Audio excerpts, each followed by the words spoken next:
ele alacağımız konu bizim yaptıklarımız. Arapçası ihbatul amel deriz.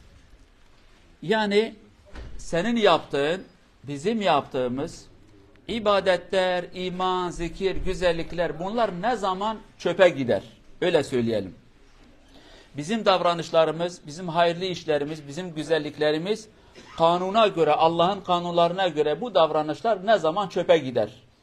Çünkü biz bir evi düşünün. Sen bir ev yaptın. Belki zaman geldi bu evi yıktın. Aynı senin amelin, senin yaptığın şey de bir ev gibi bazen gelir siler gider.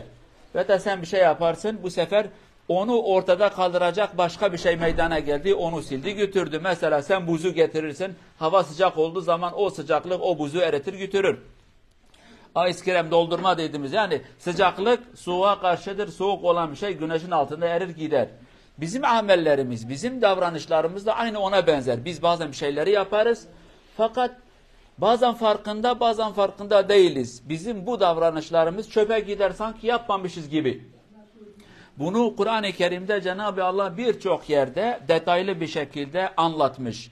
Ey insanlar şu noktalara dikkat edin. Sizin davranışlarınız, sizin ameliniz, sizin ibadetiniz, zikriniz, hayırlarınız, sadakalarınız artık neyse değişik.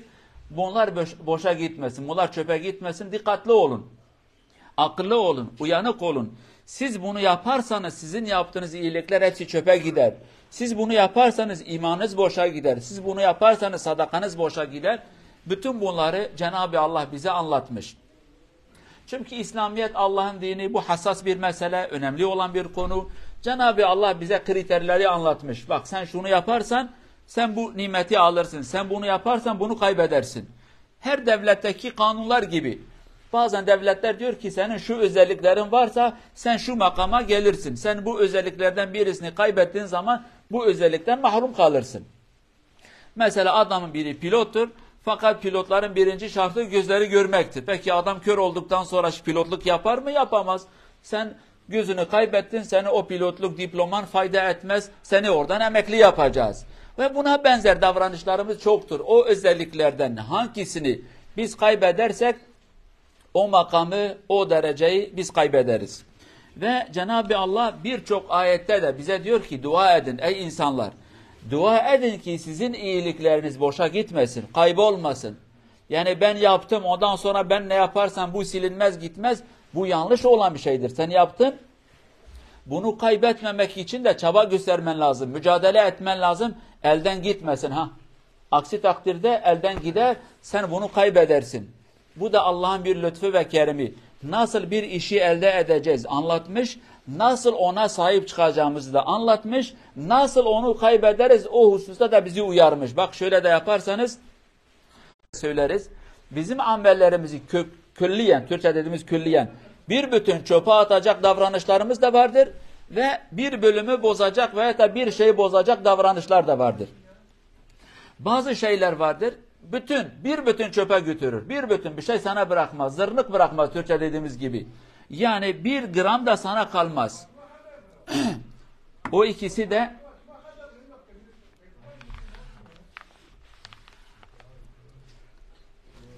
o iki mesele de imanla ilgili olan şeylerdir. İmanla ilgili olan şeyler şudur. Kişi imandan sonra kafir olursa, kişi imandan sonra Allah'a küfür ederse, kişi imandan sonra Allah'ın dinine hakaret ederse, Allah'ın dinini küçük görürse, bu insanın bütün ibadetleri, zikirleri, taatleri, güzellikleri hepsi çöpe götürür. Bunlar Allah'ın dinine dil uzatmak, Allah'ı inkar etmek, Allah'ın dinini inkar etmek, Allah'ın dinini küçük görmek, Allah'ı küçük görmek, Allah'ın peygamberine saygısızlık yapmak, bu ve buna benzer imanı olan şeyler, bunlar külliyen insanların inancı boşa götürür. Ve bu hususta Cenab-ı Allah birçok ayeti getirmiş. Diyor ki ey insanlar, bak kafir olursanız bütün ameliniz boşa gider. Ey insanlar siz Allah'a karşı çıkarsanız bütün davranışlarınız çöpe gider.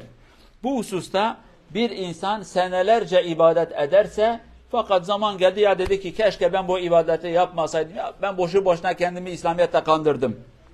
Şimdiye kadar aklım neredeydi? Eski aklım olsaydı ben şimdiye kadar o eski günlerde kafamı başımı boş yere koymazdım.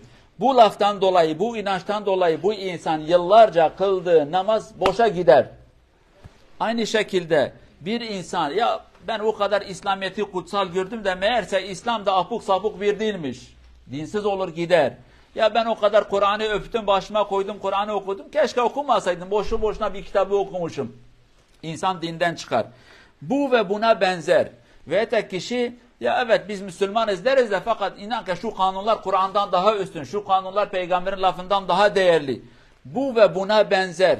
İslam'ı küçük görecek, Resulullah'ı küçük görecek, Kur'an'ı küçük görecek, İslamiyet'i ve Allah'ı küçük gösterecek bütün davranışlar bizim ibadetimizi çöpe götürür. Bu hususta dikkat edelim. Bazı insanlarımız belki farkında da değil. Bir baktın ki ağzında öyle bir kelime çıktı. Bazen bilinçli, bazen bilinçsiz. Fakat gerçekten bu kelimeler insanı dinden çıkarır. Bir insan biz namaz kıldık da bilmiyorum acaba bu namazın faydası var mı yok mu? Bu ve buna benzer. Kutsalları değersiz görmek. Mesela bizim Müslümanlarımız var, belki camiye de geliyorlar. Vallahi biz namaz kıldık da ama bilmiyorum ahiret var mı yok mu, bir şey var mı yok mu, buna benzer. Biz bir şey yapıyoruz ama acaba bir faydası var. Belki boşuna boşuna da namaz kılmışız. Boşu boşuna bunu yapmışız. Bütün bunlar insanın ibadeti boşa götürür.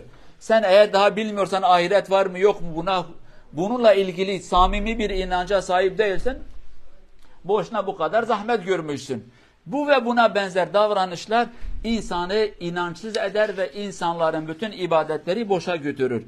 Bu hususla ilgili Cenab-ı Allah birçok ayette o zamanın Müslümanları ve bugünün Müslümanları uyarmış. Bak diyor ki bazı insanlar var, imandan sonra kafir oluyorlar. İmandan sonra kafir olan bir insan bütün ibadeti, bütün davranışı, bütün zikri, bütün güzellikleri hepsi boşa gider, hepsi çöpe gider. Bu hususu bilin ve unutmayın.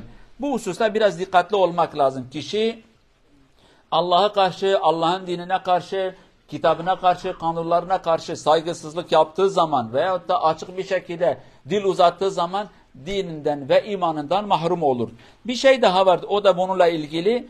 Resulullah'a karşı yüksek sesle konuşmak veyahut da kendi sözünü, kendi görüşünü peygamberin sözünden, görüşünden üstün görmek, o da insanların bütün ibadeti ve zikri boşa götürür. Tabi bunun sebebi de şudur. Kişi ilk önce belki peygambere karşı mızmız eder şöyle böyle, fakat bu iş devam ederse öyle bir duruma gelecek ki kişi gerçekten külliyen peygamberi inkar edecek. Önce ufak bir laf, önce ufak bir saygısızlık, önce ufak bir ihtiras, ondan sonra büyük bir dereceye geldikten sonra bu insan gün gelecek peygamberi yerden yere vuracak ve dinsiz olacaktır. Ondan dolayı Kur'an-ı Kerim'de de geçen diyor ki siz Resulullah'a karşı yüksek sesle konuşursanız, sesinizi kaldırırsanız sizin ibadetleriniz boşa gider, amelleriniz boşa gider. Alimler bunu da o şekilde bağlamışlar. Çünkü diyor sonu saygısızlık olacaktır. Sonu peygamberi külliyen inkar edecek. Çünkü sen ilk önce belki ufak bir laf söyledin. Sen bu hususta devam edersen külliyen peygamberin heybeti, değeri, kutsallığı, sana önderlik yaptığı makamı sen inkar edersin. İnkar ettikten sonra da senin imanın bir faydası yok. Peygamberliği inkar eden aynı şekilde Cenab-ı Allah'ın ilahiyeti de inkar etmiş olacaktır. Çünkü Allah'ı bize anlatan bu peygamber, kitabı getiren bu peygamberler, sen bunları inkar edersen elinde bir şey kalmaz. Cenab-ı Allah bizim amellerimizi boşa götürmesin inşallah.